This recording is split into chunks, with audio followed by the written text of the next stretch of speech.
to this question, likely later this day. Statements by members. Déclaration de député, the honourable member for Whitby, Oshawa. Thank you, Mr. Speaker.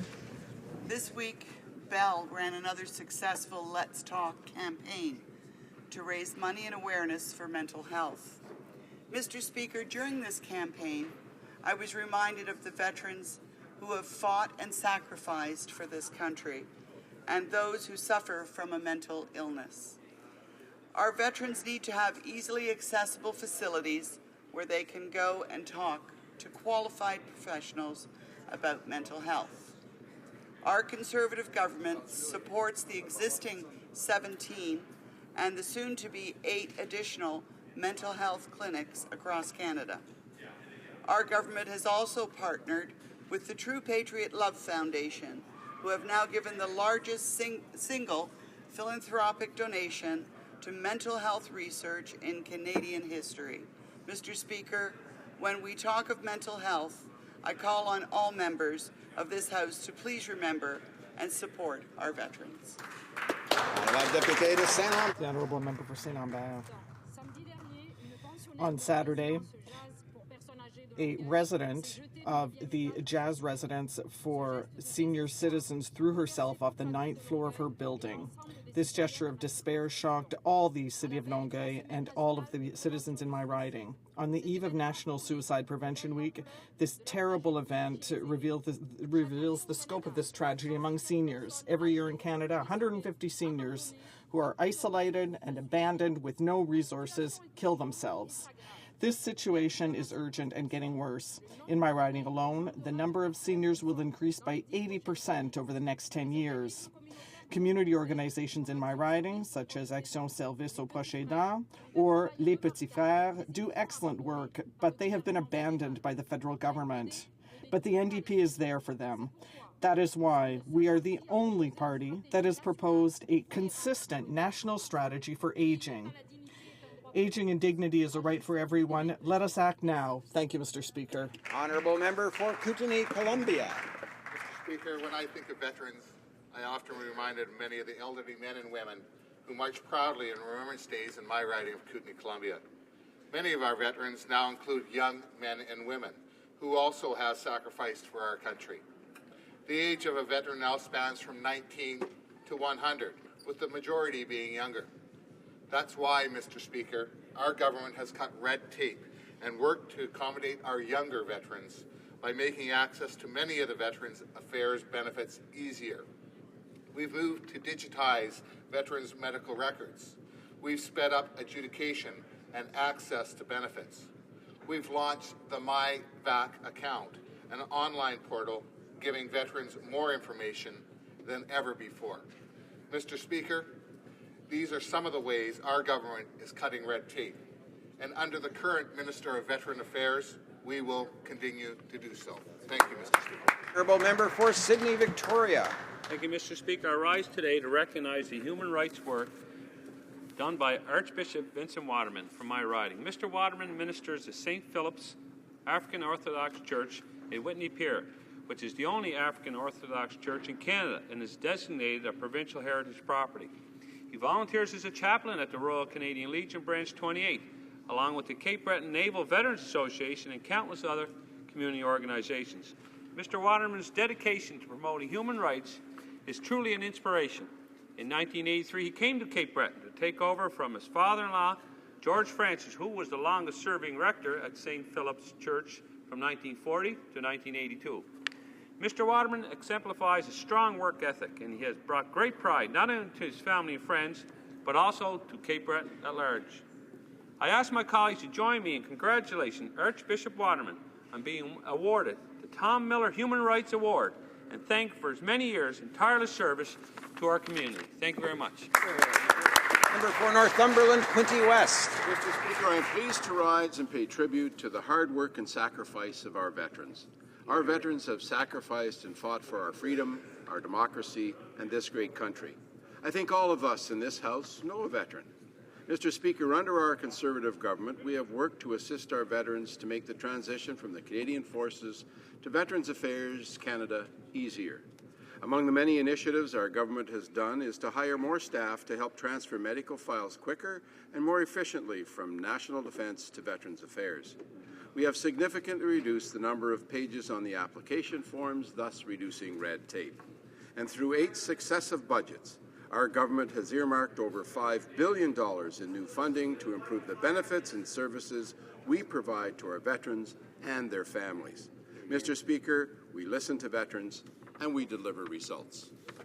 The Honourable Member for Berthier-Masquinongé. Mr. Speaker, I rise today to speak out against the overly rigid, closed and short civic consultation process of the National Energy Board. Because of the Conservatives' mismanagement and the changes they have made, today we have a consultation process for the energy pipeline that is completely inadequate and that does not inspire trust in the public. Luckily, there are initiatives like the one by the Dautrey Regional County Municipality, which has made up for the government's errors. The towns of Berthierville, La Noret, La Valtrie, Saint-Gabriel, and Saint-Gabriel-de-Brandon, among others, have commissioned the first independent environmental review conducted in Quebec on the Energy's pipeline. This report was made public on Wednesday and was produced by the independent firms J. Harvey and Écogestion Solutions. I congratulate the elected officials of these municipalities by commissioning this report. They show that they care about the well-being and safety of their citizens. In addition, the findings of this report apply to almost all the municipalities where the pipeline would transit, which means that the Dautrey RCM has helped all of Quebec and Canada. Thank you, Mr. Speaker. Mr. Speaker, I rise today with a great sadness for a tragic loss of a bright young man, Ikjot Savag, who passed away this past weekend. Ikjot was a world champion in Brazilian Jiu-Jitsu, a well-decorated fighter renowned both internationally and in Brampton. He learned many of his fighting skills locally, joining the wrestling team at Heart Lake Secondary School and the Dog Pound Mixed Martial Arts Club. He became a world champion in Brazilian Jiu-Jitsu and received an invitation to train with some of the best coaches at one of the world's top training centers in San Diego. During his fights, he had a reputation as a fierce grappler and a skilled technical fighter. He was renowned as having a humble spirit and an astounding sense of sportsmanship. This great fighter's life was tragically cut short when a rare arterial disease took his life this past weekend in his sleep. We keep Ikjot and his family in our thoughts and prayers as the entire community mourns, Mr. Speaker, this great loss. Thank you, Mr. Speaker. The Honourable Member for Don Valley West. Mr. Speaker, I'm pleased to rise in the House today to highlight the great work being done on the issue of mental health in my riding of Don Valley West. We have a number of national organizations and centres of excellence making great contributions in this area. One of these is Sunnybrook Health Sciences Centre, developing the future of care for people suffering from brain-related diseases such as PTSD, dementia, and others. Sunnybrook is also home to the largest veterans centre in Canada with nearly 500 beds. They are establishing a brain sciences centre to transform the way illnesses are detected, prevented, and treated. Other centres doing great work include the Holland Bloorview Kids Rehabilitation Hospital, Toronto Rehab Lyndhurst Centre, Bob Rumble Centre for the Deaf, the CNIB, and the Canadian March of Dimes. I'd like to thank each of these organizations for their tremendous work and wish them continued success in 2015. Thank you, Mr. Speaker. Honourable Member for Northwest Territories. Mr. Speaker, this weekend the Board of the Native Communication Society of the Northwest Territories meets to decide whether to shut down a northern institution which provides daily Dene language programs throughout the Northwest Territories. NCS is in this position because of a fight over funding with the Conservative government, which causes their station to lay off most of its staff in July, cut all local programming, and limit broadcasts to preset music. This is jeopardizing radio station CKLB, which has been on the air for 30 years. I've also heard that the Inuvialuit Communication Society came close to shutting down due to funding delays, and the Aboriginal Voices Radio Network has had funding problems as well. The two objectives of Heritage Canada funding for Aboriginal radio are to ensure availability of significant amount of radio and television programming and to contribute to the protection and enhancement of Aboriginal language and cultures. Mr. Speaker, Aboriginal Media gives a voice to Canada's first people to tell their stories and preserves their language and cultures. Petty funding delays endangers this vital fabric of Canada. Will the minister get this together immediately? Honourable member for Kamloops, Thompson Caribou. Thank you, Mr. Speaker. Mr. Speaker, our government pledged that we would balance the budget, and we will. Now that we're in a position to help Canadians' families balance their budget also.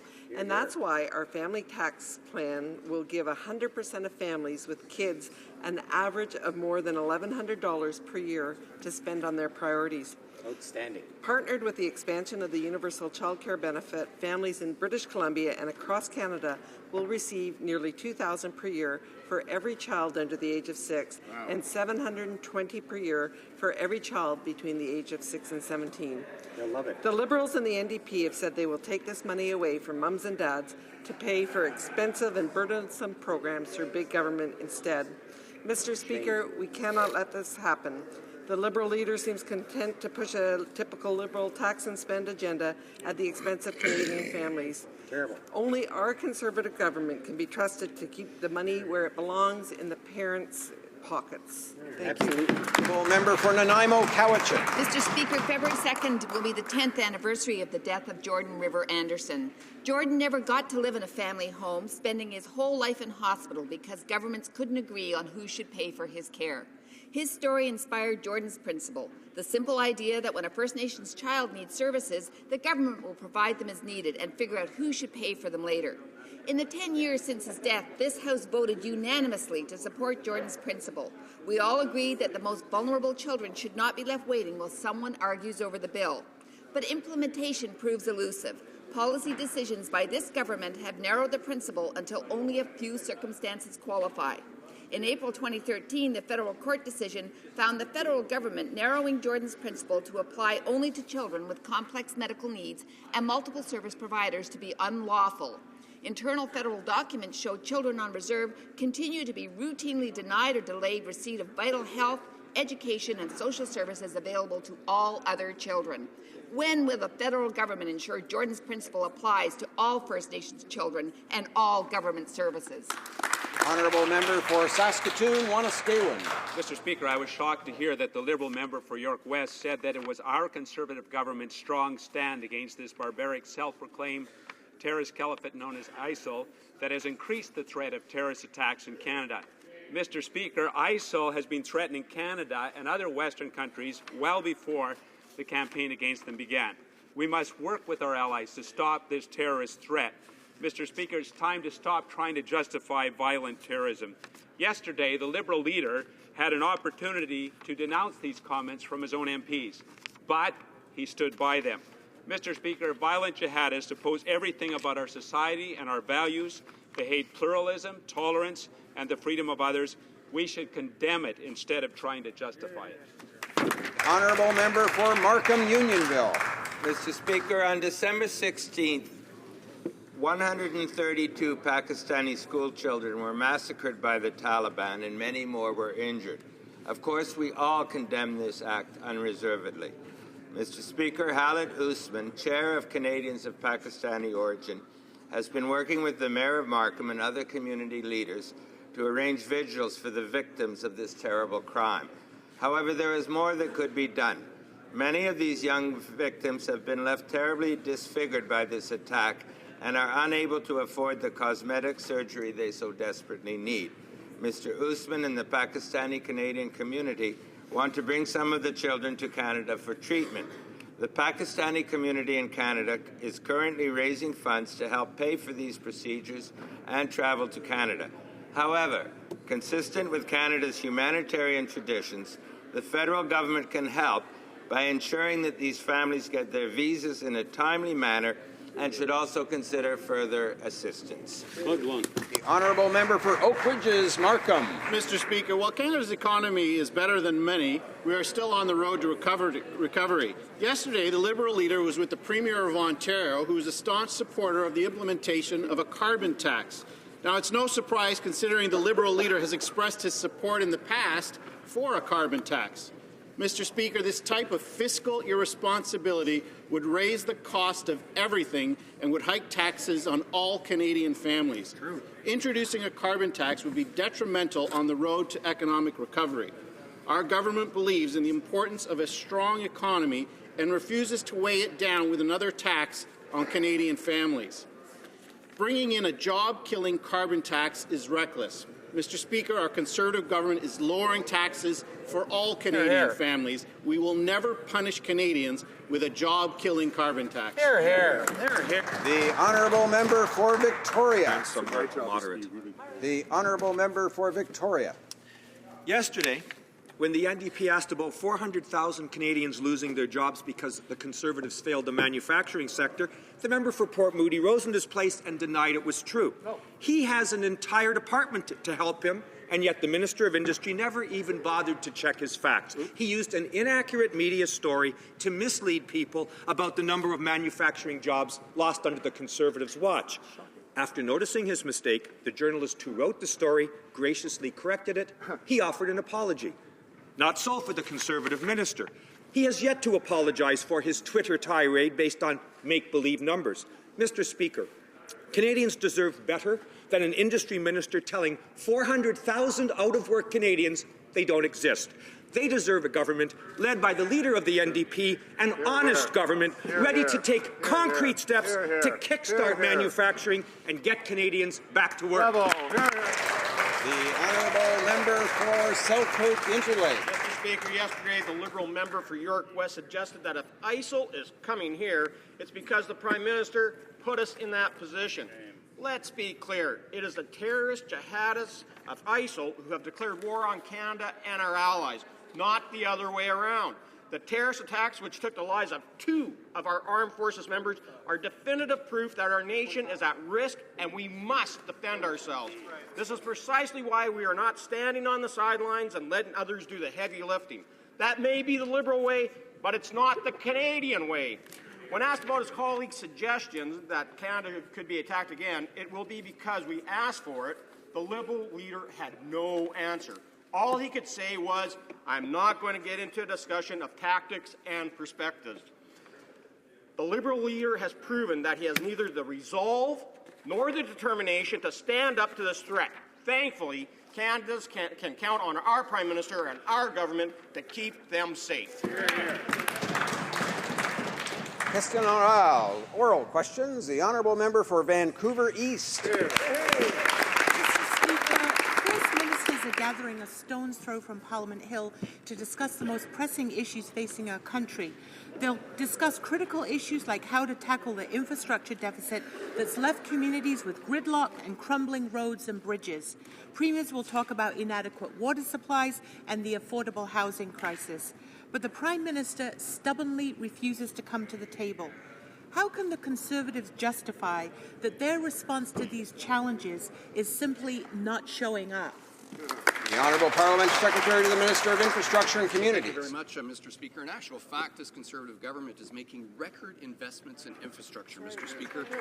The new Building Canada plan has been open for business since last March. In less than a year, projects representing almost $5 billion have already been approved, Mr. Speaker. These infrastructure projects are renewing infrastructure, they're creating jobs and prosperity, they are enhancing our growth and productivity, Mr. Speaker. For Vancouver East.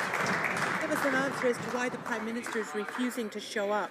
The First Ministers are also going to talk about improving access to health care, just as a new report shows that in every province, Canadian seniors are waiting longer for medical care than the international average. Federal leadership could help here, but only if they're at the table.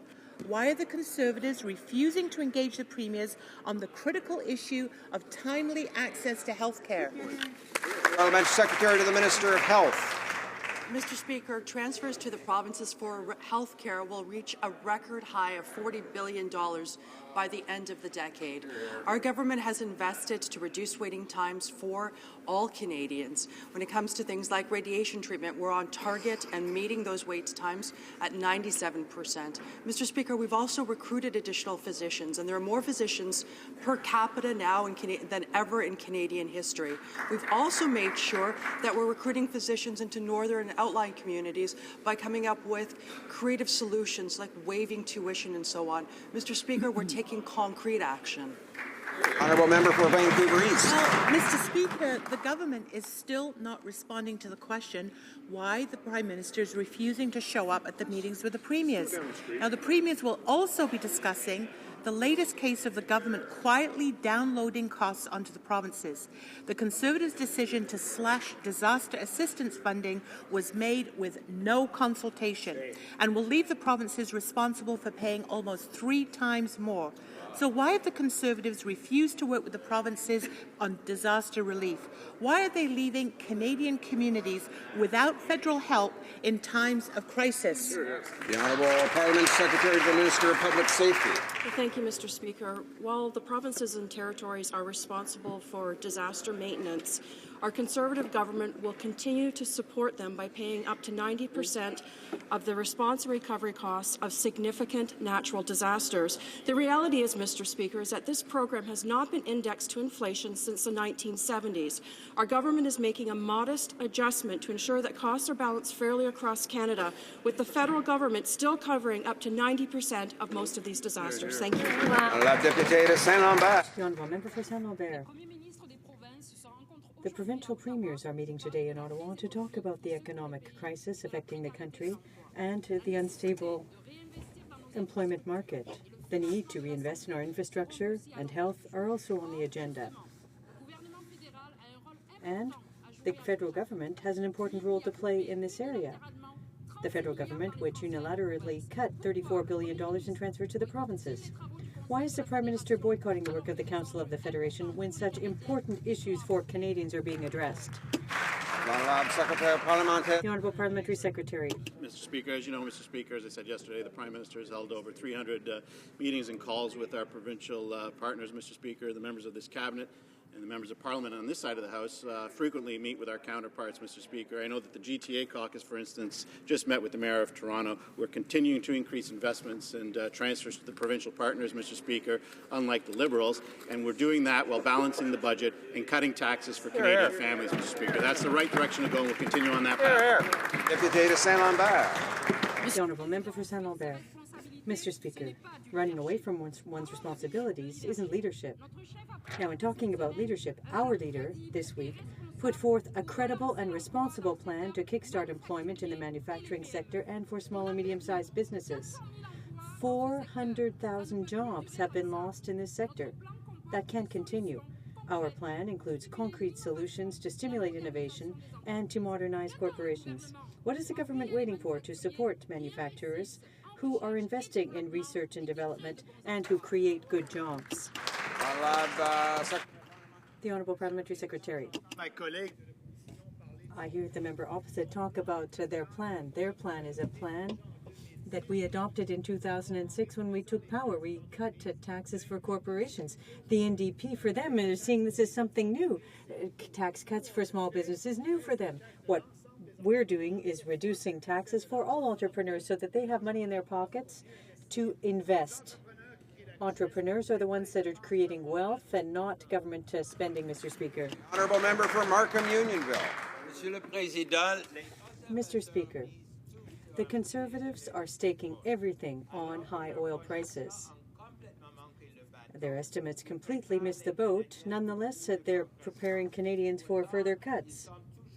But they still seem to have billions available for income splitting, which will benefit a mere 15% of families. The Conservatives are just making it up as they go along. How can they justify this unaffordable tax break? State for Social Development. Well, Mr. Speaker, here's what Canadian families can count on. They can count on this Conservative government to ensure that they have more money in their pockets, as opposed to the Liberals, who would not only end income splitting for almost 2 million families in Canada, but they would also end income splitting for our pensioners. Mr. Speaker, the Liberals would raise taxes, they would create big bureaucracies. We're going to fulfill our commitment to Canadians, keep their taxes low, balance the budget, follow through on income splitting, and our expansion and increase to the universal child care benefit. The Honourable Member for Markham Unionville. Mr. Speaker, the parliamentary secretary is wrong, and the Prime Minister was wrong when he said the government was not in the business of raising taxes. Indeed, the parliamentary secretary to the finance minister tabled a document setting out $4.5 billion in tax hikes. And yesterday, that same parliamentary secretary described this tax hike as, quote, absolutely ridiculous. How can the parliamentary secretary describe the tax hike as ridiculous when he was the one who signed and tabled it in this House? The Honourable Parliamentary Secretary to the Minister of Finance. Mr. Speaker, under our Conservative government, the tax burden on Canadians is at its lowest level in more than 50 years. 50 years. On average, Canadian families are paying $3,400 less in taxes each year than they did under the Liberals. In addition, every family with children in Canada will stand to benefit from the latest tax breaks, including the increase and expansion of the universal child care benefit to nearly $2,000 per year for every child under 6 and $720 per year for every child between the ages of 6 and 17. The Liberals would take these benefits away and would increase taxes on Canadian families. The Honourable Member for St. Paul's. Mr. Speaker, as oil prices plummet, the government has an obligation to mitigate the damage to the Canadian economy by responding to the urgent infrastructure needs of provinces, territories and municipalities. Conservatives have slashed infrastructure spending by 90% this year, impeding jobs and growth.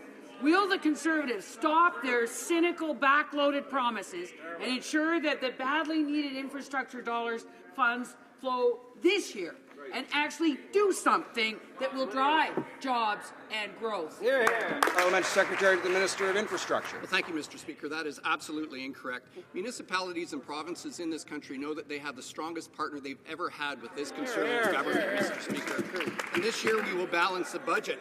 How did the Liberals balance the budget when they were the government? By slashing health care and education, by reducing transfers to individuals and provinces. Under our Conservative government, transfers to provinces have increased significantly, and infrastructure investments have increased significantly, Mr. Speaker. The Honourable Member for Rimouski-Nejet-Témiscouata-les-Basques. Mr. Speaker, despite warnings by the NDP, the Conservatives ratified the acquisition of Tim Hortons by Burger King, a transaction that will lead to 20% job losses for administrative staff. A director at Tim Hortons angrily pointed out that Burger King had said, "We will be there for you."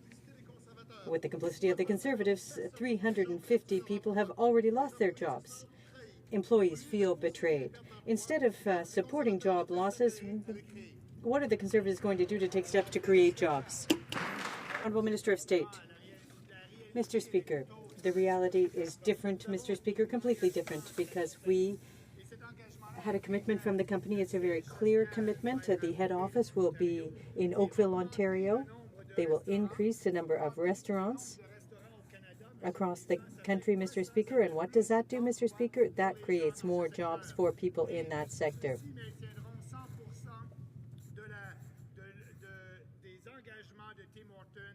These commitments will be respected, Mr. Speaker, and so this is a good investment for Canada, and it will create jobs. Member for Parkdale High Park.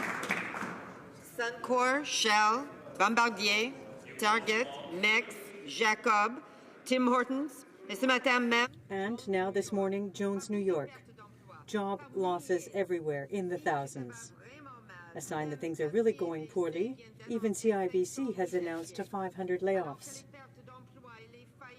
As the number of job losses and bankruptcies increase, why isn't the Prime Minister at the meeting of the Council of the Federation? What more important duties does he have? And tourism. Mr. Speaker, the NDP is asking questions. And in fact, if they had read the last budget, they wouldn't even be asking these questions because our economic plan is working very well. I'd like to point out to the members opposite that Don Kelly, the CEO of the Canadian Federation of Independent Business, stated that the NDP plan was a dumb and anti-business plan, Mr. Speaker. Those are people from the private sector who've called the NDP plan that way, and they're right. It's not a plan that will create wealth. Hyde Park. That's why the Prime Minister isn't at the First Ministers' meeting? That makes no sense. What a great excuse. Mr. Speaker, in October, I wrote to the Minister of Industry urging him to seek commitments to protect Canadian jobs. But instead, he signed off on a deal to fire 20% of workers at Tim Hortons headquarters. 350 employees lost their jobs this week. And this minister has the gall to claim somehow it's good news for Canada. He even makes up job numbers. Why does the minister repeatedly fail to protect Canadian jobs? Here, here. Minister of State for Small Business and Tourism. Mr. Speaker, the opposition is talking as if we're in a recession in Canada. We're not in a recession. We're experiencing economic growth. Companies are creating jobs.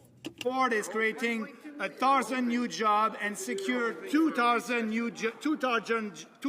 jobs at their plant at Oakville. I have also the investment for Linamar, who will create 1,000 new jobs and maintain nearly 7,000 new jobs over 10 years. Mr. President, it's only 2 companies, but I have a long list here. So the goal is to just explain to the NPD that when you lower taxes and when you lower taxes and you give money to businesses. The honourable member for Skeena-Bulkley Valley. The real long list, Mr. Speaker, is the list of layoffs that are going on under the Conservative watch while they do nothing about it.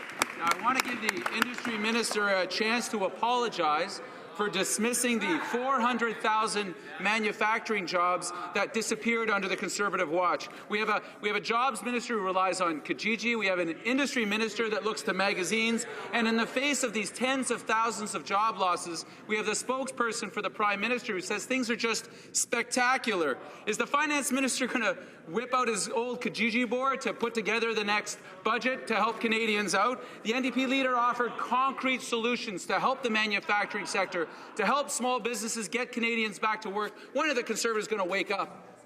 The Honourable Minister of State for Small Business.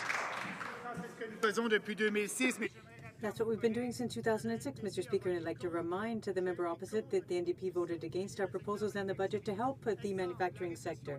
For example, the 15% reduction in the federal tax rate for corporations, the accelerated capital cost allowance. They voted against those measures as well. They voted against the Innovation Fund for the automobile sector, Mr. Speaker. They voted against the putting in place of the national strategy for naval construction, and I could list more and more. They vote against all proposals that will create wealth in this country. Bulkley Valley. Mr. Speaker, the NDP voted against their budgets and against the loss of 400,000 manufacturing jobs that took place under their watch.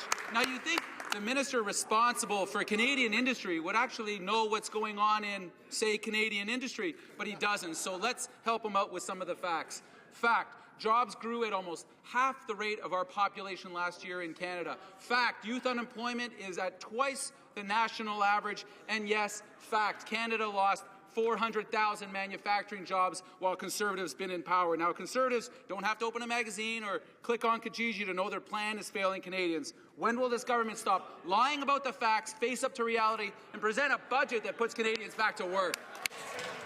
The Honourable Minister of State. Please. Fact. The real fact is we created more than 1 million new jobs net since the last recession. That's the reality, Mr. President. Why it is the reality? Because we know that it's a business sector will create jobs, and we have the right policies for the entrepreneur. And it's not only me who's saying that. I have a quote here from KPMG. They're saying that the total business tax costs in Canada are the lowest in the G7, 46% lower than those in the United States. When you have lower taxes, when you give money to the entrepreneur, they create jobs and wealth in this country. The Honourable Member for Laurier-Sainte-Marie. Mr. Speaker, Canadians are entitled to know the exact nature of the mission that the Conservatives are conducting on their behalf. The Canadians are also entitled to know exactly how much that military mission in Iraq will cost. The U.S. and the U.K. are publicly disclosing their cost assessments. The government has acknowledged that it has figures. Why is it refusing to make them public? What does the government have to hide? The Honourable Parliamentary Secretary. There'll be incremental costs to this mission, as there are for any mission. When we have actual cost report, they will be reported through existing parliamentary procedures. Cost estimates are updated regularly due to the nature of the mission, and we're not going to mislead Canadians by giving them inaccurate information. But let's not forget we are fighting a terrorist group that has declared war on Canada and our allies. When it comes to confronting ISIL and protecting Canadians, we will spare no expense. The Honourable Member for Portneuf-Jacques-Cartier. Mr. Speaker, the Prime Minister solemnly told Canadians that the mandate for our soldiers was to advise and assist troops in Iraq and not to accompany them. However, we know now that this is false. Yesterday, the government turned to semantics to explain to Canadians that they were the ones who'd misunderstood, and they said it was simply an evolution to the mission. Now that the government has acknowledged that the mission has changed, will the Prime Minister at least seek the views of the House on the measures to take following that? Well, Mr. Speaker, I can tell you that all activities being undertaken by our special forces in Iraq fall within the advise and assist mandate given to them by our government. We had a very good technical briefing yesterday with the Ministers of Foreign Affairs, National Defence, and the Chief of Defence Staff. And the Chief of Defence Staff was very explicit describing that this is not a combat mission for our ground troops. The fact is that there's an international jihadist movement that has declared war on Canada and our allies, and we must work with our allies to stop this terrorist threat. We've been clear from the start that this mission is not low risk, but it does have risk, and we have to complete our task against ISIL. Well, Member for Ottawa Centre. Well, Mr. Speaker, the Minister of National Defence offered few answers yesterday at committee. It was clear to everyone. The one thing he did let slip, though, Mr. Speaker, was that the Conservatives will be seeking a new mandate to extend Canada's involvement in the war. Since approving the last mission, it has gone from observers and airstrikes to ground combat. So can the Minister of Foreign Affairs confirm that he will be asking this House for a mandate to extend this mission? And if yes, will it include ground combat? Honourable Parliamentary Secretary, Minister of National Defence. Well, Mr. Speaker, unlike the Liberals and the NDP, who would prefer Canada to sit on the sidelines and do nothing and sacrifice hundreds of thousands of Iraqis to ISIL, we're going to do our job, and we're going to compete or participate with the international coalition to fight against the ISIL terrorists. Now, all activities of our special forces fall within their advise and assist mandate. We must confront this terrorist threat head on, and we must continue to work with all coalition partners to make sure that we can continue to do so.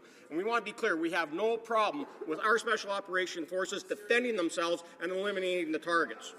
Honourable Member for Thunder Bay, Rainy River. Mr. Speaker, 1 year ago, the Veterans Affairs Office was closed in Thunder Bay.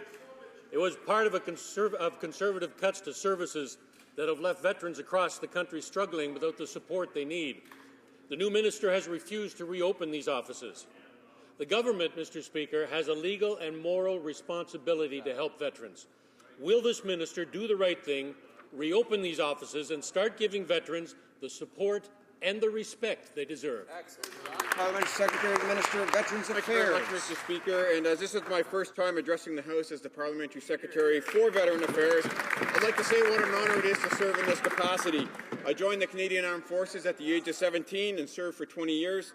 And as a member of the Corps of the Royal Canadian Electrical and Mechanical Engineers, I had the pleasure of serving with the Princess Patricia's Canadian Light Infantry, with 1 brigade headquarters, and with 1 service battalion. Mr. Speaker, with respect to office closures, this government is actually opening new offices to better serve our veterans. Mr. Speaker, these are 8 new frontline operational stress injury clinics, and they are focused on delivering mental health services to our veterans. Thank you, Mr. Speaker. The Honourable Member for Saint-Laurent-Cartierville. Mr. Speaker, today again, against all logic, the government has boasted about cooperating with the provinces to deal with infrastructure deficits. And that's contrary to the facts. 3/4 of the Building Canada funds won't be paid out before 2019. But now is the time when the provinces need that money to improve their infrastructure, stimulate the economy, and create jobs. Why doesn't the Prime Minister convene a meeting, a federal, provincial, territorial meeting, to understand the urgent need to take action? Another myth that the Liberals continue to perpetuate, Mr. Speaker. Mr. Speaker, this is absolutely incorrect. This is a Conservative government that is making record investments in infrastructure. Mr. Speaker, the New Build in Canada plan is the longest and the largest infrastructure investment in Canadian history. $53 billion over the next decade, a long-term, stable, predictable commitment. And already, the New Build in Canada plan open for business less than a year. Projects representing $5 billion have already been approved. For 2019, that's the truth. Mr. Speaker, the letters the Federal Trade Minister exchanged with Newfoundland and Labrador on the CETA-related seafood industry agreement are crystal clear. The Minister promised a transition fund to help the industry, but never mentioned that it would be dependent on a demonstrated loss. That's pure invention. In all my years in politics, I have never witnessed such a callous betrayal of a federal commitment to a province. Will the government honor its commitment to Newfoundland? Yes or no? The Honourable Parliamentary Secretary to the Minister of Foreign Affairs. Mr. Speaker, let's be clear. Free trade between Canada and the European Union will deliver tremendous benefits for businesses, workers and their families in Newfoundland and Labrador and across Canada. In the meantime, we fully intend to ratify free trade with the European Union, as is within our authority. And we remain committed to the Minimum Processing Requirements Fund and remain open to receiving proposals from Newfoundland and Labrador on implementing that fund. Member for Trinity Spadina. Mayors across Canada have been absolutely clear. Thousands of Canadians across this country are languishing on housing wait lists. They're getting longer because of government inaction. In Toronto, it's 92,000 people waiting for affordable shelter. Renewing the housing agreements is only sustaining the status quo, and it is absolutely unacceptable. It's inaction. To make matters worse, co-op housing residents are not only being told they're not getting their agreements renewed, they're actually having their rents jacked by this government. It's unacceptable. While they do that, they're handing out billions to well-housed and affluent Canadians. To make matters worse, when the Finance Minister presents his budget, we want him to immediately fund and renew the housing agreements, and we want him to cut the funding for the income splitting billion. Order. The Honourable Minister of State for Social Development. Mr. Speaker, that member is absolutely making things up, and it's actually very disappointing. Here's what our government has done. We have renewed agreements, and he might not like them, but the provinces love them. Let me repeat what Ted McMeekin, Ontario's Minister of Municipal Affairs and Housing, said. He said the renewed partnership between Canada and Ontario will help improve access to safe, suitable, affordable housing. What did British Columbia's Minister, Rich Coleman, say? He said the extension of this agreement will help us to create more housing options for British Columbians. Over the next 5 years, this funding will help build new affordable housing, enhance our rental assistance programs, and support partnerships that will contribute. The Honourable Member for Pierrefonds-Dollard. Mr. Speaker, when the minister says that he's maintained health care for refugees, he's just playing with semantics. Because in fact, he's cut health care for asylum seekers and for those who have simply not completed the process but will become refugees. Mr. Speaker, we're talking here, for example, about basic health care for sick kids who are currently living in Canada. That's unforgivable. So instead of spending $1.4 million to fight these people in court, why isn't the government offering health care to relieve their suffering? Honourable Parliamentary Secretary for Multiculturalism. Thank you, Mr. Speaker. We're very happy with our reform of the asylum system, which is working so much better than in the past. And it is incomprehensible for us to know why the opposition wants to give health care to failed asylum seekers, fraudulent asylum seekers. And if that's what they're asking for, we will continue to protect the interests of the healthcare system of refugees as well as those Canadians. Bravo. The Honourable Member for Scarborough Rouge River.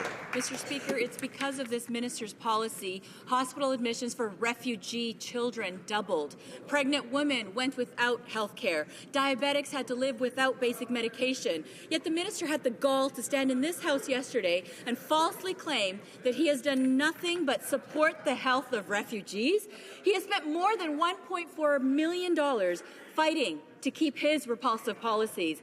How can the minister justify using the hard-earned tax dollars of Canadians to fight against a basic Canadian value. Bravo. The Honourable Parliamentary Secretary for Multiculturalism. Mr. Speaker, Canadian health care is for Canadians and those refugees that are that we accepted. It is not for those who are failed refugee applicants or fraudulent refugees or fraudulent ones. We stand on this side of the House to protect our healthcare system and taxpayers' money. The Honourable Member for Nanaimo, Cowichan. Mr. Speaker, these Conservatives are just poor managers. They're paying private consultants over $200 an hour to process access to information requests when public servants could do the work at a fraction of the cost. It would be one thing if consultants were getting the job done, but they're not. The system is slower and less functional than ever before. Could the Minister explain why so much money is being wasted with such poor results? The Honourable Parliamentary Secretary to the President of the Treasury Board. Thank you, Mr. Speaker. And our government treats taxpayers' money with the utmost respect. Sometimes professional services are needed to acquire special expertise or to meet unexpected fluctuations in workload. Now, in some cases, the government contracts with private sector companies to deliver or improve services without maintaining an expensive government bureaucracy. Professional services contracting means the government is only paying people when there is work to be done. Now, to that member's question, professional services costs are down $200 million since 2010-11, and temporary help services costs are also down $11 million since last year and $75 million since 2010-11. I hope that answers the member's concern. It should. The Honourable Member for Abitibi-Témiscamingue. Since the Conservatives have been in power, Health Canada has spent millions of dollars to answer access to information requests. And we now know that the ever-increasing costs are due to the use of high-priced consultants. Instead of giving this work to professional public servants, we're hiring private consultants at $250 an hour. That's shameful. When will the Conservatives understand that it's their culture of secrecy that's clogging up the access to information system? The Honourable Parliamentary Secretary to the President of the Treasury Board. Mr. Speaker, our government treats taxpayers' dollars with the utmost respect. Professional services costs are down $200 million since 2010-11. Temporary help services costs are down $11 million since last year and by $75 million since 2010-11. Now, in 2013-14, our government set a record number of set a number of records for openness and transparency. This government processed a record number of access to information requests, released a record number of materials, and had an improved turnaround time. Mr. Speaker, we're investing where it needs to be invested to make sure that Canadians have better access than they've ever received before. The Honourable Member for Oxford. Mr. Speaker, there is a disturbing report out of Markham today about a marijuana grow-op that is being allowed to operate beside, of all places, a grade school. Parents are being forced to deal with their kids literally coming home reeking of pot because of this grow-op. Our Conservative government has made these home grow-ops illegal, but the courts are being used to let them continue and causing risk to health and safety. Can the Parliamentary Secretary of the Prime Minister please tell us what our government is doing to fight this? Parliamentary Secretary. Well, thank you very much, Mr. Speaker. Mr. Speaker, let me just say quite clearly that this case is completely unacceptable. We, of course, have moved very quickly to try and end these grow-ops in our communities, Mr. Speaker, but the courts are fighting us every step of the way. Now, what is incredible is that there are still some people who are defending this molding rot in our communities, Mr. Speaker. Let me quote what the leader of the Liberal Party had to say. He said this, and I quote, "Our worries are that the current hyper-controlled approach around medical marijuana that actually removes from individuals the capacity to grow their own is not going in the right direction. We don't need to be all nanny state about it." Well, Mr. Speaker, my constituents and I don't believe that it's acceptable for kids to come home smelling of pot, and we'll make sure they don't. The Honourable Member for Compton-Stanstead. The Sherbrooke Airport could be an important tool for economic development for the region if it could accept scheduled airline flights. Our region is an important hub for innovation and research with the University of Sherbrooke and the CHUS. And what's more, our innovative businesses would benefit from greater access to global markets. This project has been talked about for years, for decades even. It's a priority for local residents and politicians, but the Conservatives refuse to act. Why are they neglecting job creation and economic development in Estrie? The Honourable Parliamentary Secretary to the Minister of Transport. Mr. Speaker, our government is committed to ensuring that our airline security system supports economic growth. If controls can be put in place at non-designated airports, or if it's not required, another source of funding must be established. The Minister has asked representatives to elaborate a mechanism that will allow non-designated and low-risk airports to obtain security screening services on a cost recovery basis. The Honourable Member for Sherbrooke. Thank you, Mr. Speaker. And indeed, on that point, on the principle of cost recovery, in 2013, the Transport Minister promised to study the possibility of establishing a mechanism to allow non-designated low-risk airports, like the Sherbrooke Airport, to obtain security screening services on a cost recovery basis. So for a year and a half, they've been working on this. So I'd like to know where they're at, whether the Minister the Department has managed to establish that. The Honourable Parliamentary Secretary. Mr. Speaker, as I just said earlier, that the Minister has sought from her officials to establish a mechanism. The member will know that under the existing mechanism, it's the air transport security fee that currently funds the existing designated airports. Mr. Speaker, there's some technical details to work out, obviously, as we're looking at this question. We thank the member for his input with respect to raising this particular matter and the process that we're under, and the Minister will report in due course. Honourable Member for Berthier-Masquinongé. Fruit and vegetable producers are uniquely vulnerable against lost payments because when a client goes bankrupt, they can't just demand their product back. But Conservative stubbornness has left them completely without protection. Conservatives have refused to introduce a payment protection program here in Canada. And as a result, the United States withdrew the protection it had extended to Canadians under its own program. Mr. Speaker, why are Conservatives refusing to protect farmers with such an easy, simple solution? The Honourable Parliamentary Secretary for HoC. Thank you, Mr. Speaker, and I thank the Honourable Member for that question. The reality is that our government understands the vulnerability of Canada's fresh produce industry and its contribution to our economy. That's why we introduced clear legislation to provide a single dispute resolution body that would help reduce issues of non-payment faced by the fresh produce industry. We consulted widely on Canada's bankruptcy and insolvency laws and will share the results with Parliament in the near future. The fresh produce industry and other stakeholders will be able to participate in the parliamentary review process, and our government is committed to supporting Canadian producers and exporters and will continue to look at this issue. The Honourable Member for Berthier-Masquinongé. When the Epica Group declared bankruptcy this month, it had a debt of $3.5 million to fruit and vegetable producers. Now, that's a lot of money for our producers, who once again have no guarantee of recovering that money without a payment protection program. The Fruit and Vegetable Alliance has long called for such a program to be put in place, like the American system, to protect our producers.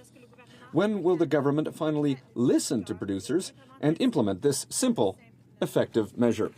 Parliamentary Secretary.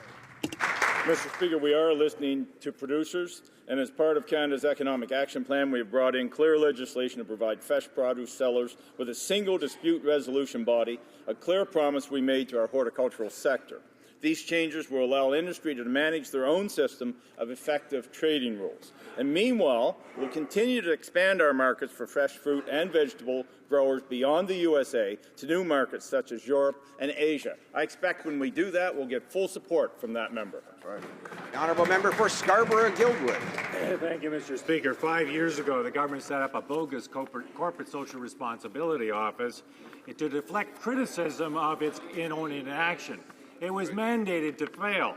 During its long and illustrious history, it handled a total of 6 files. When the councillor bailed from boredom, the government decided not to replace her. Now, instead of wasting $1 million a year, the government only wastes $180,000 a year. Mr. Speaker, is this what the government calls respect for taxpayers' money? Exactly. The Honourable Parliamentary Secretary to the Minister of International Trade. Mr. Speaker, that claim is completely false. Following the departure of the former CSR councillor, the office continued to deliver on the mandate of CSR councillor workshops and regular meetings with industry, academia, and civil society. The search process to find new councillor is underway with interviews scheduled for February. During the 13 years, Mr. Speaker, the Liberals were in power, they never had a CSR policy. It was this government that introduced this very important strategy, Mr. Speaker. Member for Scarborough-Guildwood. Yet another false claim from the members of the opposition, Mr. Speaker. But if it only stopped there, $700,000 to sue veterans, that makes the lawyers pretty happy. $7 million in partisan ads during sports events while members who are watching sports events go to the loo. $162,000 for a Toronto party, yet again to announce the CETA agreement. You can't say Toronto's not a place to party. Another $1.4 million for lawyers for a fight over refugees to deny their health care entitlement. No wonder the government is having trouble balancing the budget. Is this just party time for Conservative lawyers? The Honourable Parliamentary Secretary to the Prime Minister. Well, Mr. Speaker, I'll tell you what is truly depressing was the legacy that was left behind by the Liberal Party. $40 million that we still have not been able to find, Mr. Speaker. $50 billion worth of health care and education cuts by that party, Mr. Speaker. A party that's only policies right now that they put forward in front of Canadians, increase taxes and increase debt, Mr. Speaker. I'll tell you what we're doing. This is what we're doing. We're cutting taxes for family, Mr. Speaker. We're doing it while balancing the budget. We've increased transfers to our provincial partners, Mr. Speaker, and unlike the Liberals, we're going to continue to cut taxes, not hike them. We're going to balance the budget, not run high deficits, and leave that legacy for our kids. The honourable member for Manicouagan. Mr. Speaker, the reality for too many northern residents is that seniors are scrounging for food in dumps and families can't afford nutritious food for their children. And what's the Conservative solution? Well, to keep crowing about the Nutrition North program, even though everyone, including the Auditor General, agrees that it's a failure. Why are the Conservatives not acting immediately to deal with this crisis? Honourable Parliamentary Secretary to the Minister. Thank you very much, Mr. Speaker. And of course, we've accepted the recommendations of the Auditor General, continue to make improvements to the Nutrition North program. But you know what Northerners don't need, Mr. Speaker? They don't need the policies of the NDP. They don't need an NDP carbon tax, which we reject. They don't need the NDP long gun registry, which we reject. We continue to make investments in the North, which are always opposed by the members of that caucus and the members of the Liberal Party. We will continue to deliver for Canada's North like no government in Canadian history. The Honourable Member for Northwest Territories. Mr. Speaker, Nutrition North is working so well that average Canadians now are sending food parcels to needy northern families. But Nutrition North is only just one of the ways this government's narrow-minded policies have failed Northerners. The government's so-called streamlining of environmental protections has led to lawsuits with First Nations, which have increased uncertainty for development. Internationally, this government has chosen confrontation over cooperation in the Arctic. When will this government realize its northern policy is harming us in the North rather than helping? Parliamentary Secretary, Minister of Aboriginal Affairs. Well, Mr. Speaker, no government has done more for the North than this Conservative government. We have invested, whether it's in the Canadian High Arctic Research Station in Cambridge Bay, which that party voted against, whether it's taking down the long gun registry, which was an offence to Northern Canadians and Aboriginals living in the North. We've dismantled it. They will bring it back. Whether it's standing up against an NDP carbon tax, which would increase the cost of everything in the North, we will reject that, and we will continue to deliver for Northerners as we have done since taking office in 2006. Honourable Member for Medicine Hat. Thank you, Mr. Speaker. It is clear that if given the chance, the Liberals and the NDP would take away our family tax cut. This is because they would rather impose higher taxes like a carbon tax on families. Would the Minister of Social Development please update the House on how our government's plan is benefiting Canadian families? Thank you. The Honourable Minister of State. Thank you very much, and I thank the member for Medicine Hat for the strong work he does to fight for tax fairness for Canadian families. Mr. Speaker, almost 2 million families are looking forward to our family tax cut, which will benefit the middle to low-income families primarily. Every single Canadian family in Canada with children is looking forward to our increase and expansion of our universal childcare benefit. Canadians know that this government will keep those things to put more money in their pockets. The Liberals and the NDP will create bigger bureaucracies, more debt, more taxes on Canadian families. So the choice is clear. Mr. Speaker, they can deny it, but Canadian families know what they will do. The honourable member for Markham Unionville. Mr. Speaker, with mushrooming processing times for family class immigrants and too many unwarranted denials of visitor visas, it's hardly surprising that Conservative MPs hear complaints when they meet constituents on this topic. At one such meeting, the member for Willowdale actually told Iranian Canadians to go back to Iran. Wow. Apology or not, will the multicultural minister acknowledge that such comments have no place in Canada, let alone coming from his own parliamentary secretary? Good question. The Honourable Parliamentary Secretary for Multiculturalism. Thank you, Mr. Speaker. During a 3-hour-long meeting with the Iranian committee, many comments were made, and some of it made up and misunderstood. That is obviously not what I meant. So, as an immigrant to this country, myself, no one understands better than myself the great opportunity that Canada offers to so many. Thank you. The honourable member for Yellowhead. Mr. Speaker, my constituents have been clear that they cannot afford another tax hike. Families are trying to save to help pay for their children's education and everyday expenses incurred by a raising family. Can the Minister of Environment please update this House on our government's plan to help Canadians keep more of their hard-earned dollars in their pockets? Good question. The Honourable Minister of the Environment. Thank you, Mr. Speaker. Mr. Speaker, I'd like to thank my colleague from Yellowhead for that question. Our government is lowering taxes and providing money directly to Canadian families with the family tax cut and enhanced universal child care benefit. However, the Liberals and the NDP want to impose a carbon tax on hardworking Canadians.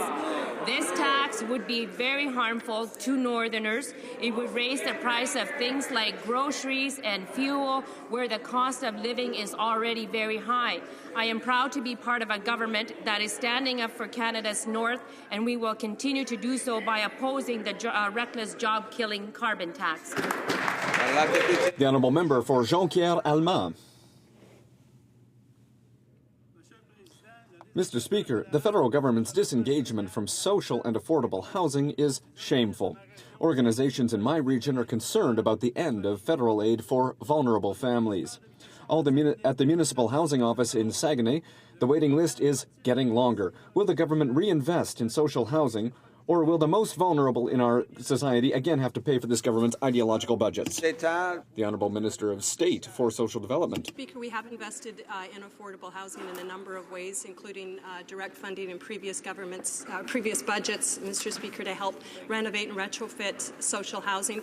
We've expanded and extended our investment in affordable housing because provinces are directly responsible for housing. So we provide the funding, they match the funding, they use it for a wide variety of things like rent supplements, like new affordable housing, a host of things. We're grateful that we can work with them. We'll continue to work with them, but allow them to do what is within their jurisdiction, which is housing. The honourable member for Ahunsik. Mr. Speaker, the Minister of Public Safety uses every opportunity to speak of the urgent need to fight terrorism. However, all he's done in reality is make cuts to research programs, cuts to CSIS, and given no new resources to the RCMP and not a penny for the fight to prevent violent radicalization of youth. Does the Minister of Public Safety realize that it's not some amended acts that are going to stop the recruitment of youth by jihadist groups? What's needed are resources for prevention, research, and intelligence gathering. The Honourable Parliamentary Secretary to the Minister of Public Safety. Thank you, Mr. Speaker, and I'd like to thank the member for that question. Mr. Speaker, our government has taken strong action to combat radicalization. In fact, this is actually a key pillar of our counterterrorism strategy. But when we take a look at the history of what's happened here and globally around the world, just recently in October, we had terrorist attacks that took place in Quebec and here in Ottawa, and actually here in our institution of governments. This government is moving forward with strong legislation. We're actually debating it in the House today, C-44, and I would like for once that member who stands in this House and asks questions about how we're going to counter terrorism to actually stand up and support measures that will keep Canadians safe. The honourable member for HoC. Mr. Speaker, the Premier of Quebec has made it known to the Embassy of Saudi Arabia that Quebec would be ready to welcome Raif Badawi, whose wife and 3 children live in Sherbrooke. As for the Minister of Foreign Affairs, he has said that the sentence given to Mr. Badawi is a violation of human dignity. What is the Prime Minister waiting for to intervene with his Saudi counterpart to ensure that Mr. Badawi is pardoned and can come join his family in Canada? The Honourable Parliamentary Secretary of the Minister of Foreign Affairs. Mr. Speaker, as a member opposite is well aware, the Minister has and our government have taken a very strong stand on this issue. We consider the punishment of Mr. Badawi to be a violation of human dignity, of his rights, and we continue to call for clemency in his case, and we will continue to promote human rights around the world as part of our government's policies. See, the Honourable Member for Longueuil-Pierre Boucher, rising on a point of order. No, it's a question of humanitarian. Is it a humanitarian issue if we still have time? As I was just about to say, this will conclude the time allocated for question period for today. I thank the member for his interest. Tabling of documents. Dépôt de documents. The Honourable Government House Leader. No, pardon. Le deuxième. Dépôt de documents. Introduction of government bills. L'Honourable Mr. Van Loan. This introduction of government bills, Mr. Van Loan. For Mr. Blaney, seconded by Ms. Bergen, moves for leave to introduce a bill entitled An Act to Enact the Security of Canada Information Sharing Act and the Secure Air Travel Act, to amend the Criminal Code, the Canadian Security Intelligence Service Act, and the Immigration and Refugee Protection Act, and to make related and consequential amendments to other acts. This motion is deemed adopted.